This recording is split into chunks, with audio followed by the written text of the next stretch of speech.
Namhlanje sinoKhaya wakaMjuqu, ubrother Khaya Mjuqu to be correct.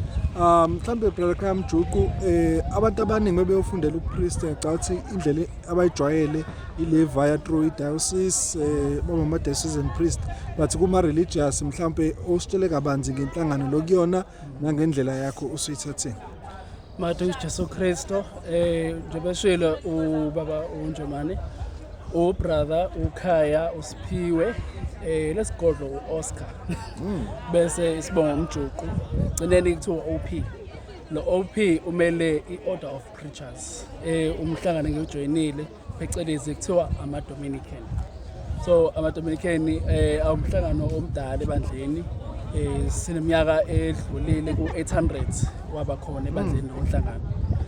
Kune nje sebuzele kubaba uNjomani ziningi indlela zokuyipristeni khona le ye-diocese kuthiwa ngaphansi kombishop bese kuzoba thina ama-religious kahlukene la ekhaya siyazi khona nobakumasango naye o-religious ngokwakhe emhlanganweni wama-CMM i-Congregation of Missionaries of Mariannhill. Yes. So kuthina-ke kuthe kuhluka kancane iy'fundo ziyafana, sifunda iminyaka efanayo eba u7 iy'fundo bese-ke kuthina kuba khona le minyaka ethe xaxa kuthiwa unyaka wenovitiate ngesukele kuthiwa unyaka wokuthwasa.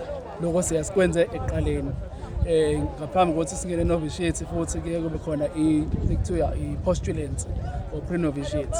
Kuyashiyana-ke oyami yayi-6 months ngase ngenza i-novitiate ebu-1 year kwakuseKenya. So I was in Kenya for 1 year 2018-2019 ngabuya ngase ngiqonda esidara sengiyoqala izifundo zephilosophy ngaqeda zephilosophy ngangena kwetheology ngiqede kulonyaka i-bachelor of arts in theology. So that is 6 years izifundo.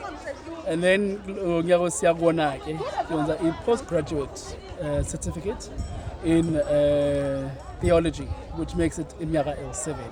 Emva kwalo minyaka el7 ke umuntu ezobeke esi-applya ke esingena esigabeni sobudikoni emva kwesigaba sobudikoni bese kuba isigaba sopriest. Kuma religious akuwona wonke umuntu ke oyathatha ukugcotshwa kodwa siyasifunde yonke leminyaka sonke ngokulingana kwethu ogcotshwayo nongezwe ukugcotshwa siyafunda yonke leminyaka el7 bese ke umuntu esholene ekugcineni ukuthi uyathanda na noma ufuna ukuhlala eyibrother laphakathi. Okay. No sibonga kakhulu. Mhlambe ke namhlanje oba ula kaSanti kupirish yakho lusho ukuthini olusuku kuwena bekwenzakalani why namhlanje sonke behlangene namhlanje la sibonile nezipho ezinhle bekunikeza zona lusho ukuthini olusuku and what does it signify kwindlela yakho? Ngiyabonga baba Njomani. Lusuku namhlanje ngijabulele kakhulu ngithakasele ngomhla ka9 kaAugust kulonyaka bengenza izifungo zaphakade solemn or perpetual vows ngolimi lokucela isenku.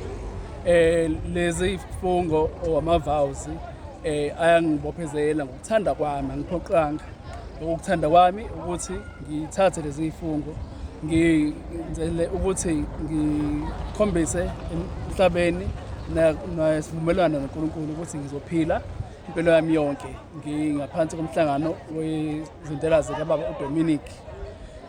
So usuku namhlanje ke since amakholo amaningi angawazange ukuphumelela ngomhla ka9 siyazi umhla ka9 August usuku olubhizi South Africa so celebrate i-Women's Day. So kwakusuku olubhizi kakhulu umkhandlu wakolisala ekhaya oholo bakukhwela nethimba lakhe bathandile ukuthi bazongibungaza bazongihalalisela bengibongisa bezibongela futhi nabo njengeparish ukuthi indodana yabo sihambe yazafika kulesigaba.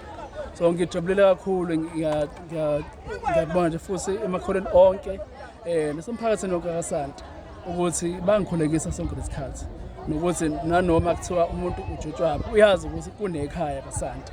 Ngibonge futhi nangezipho bonke umuntu olula isandla ekutheni usuku namhlanje lube impumelelo. Ngiyabonga kakhulu ngiyacabanga ukuthi no baba asebadlula kade bebapriest abazalelwa ekhaya nabo bayajabula la bekhona ukuthi sisakhona sabafana abancane siyinsizwa ukuthi siyawuthatha nomsebenzi wabo siyaqhubeka. Siyabonga kakhulu Kai. Siyabonga baba. Beautiful. Wathi siveze yonke i-attire yakhe le. Ushaya 360 sikubona.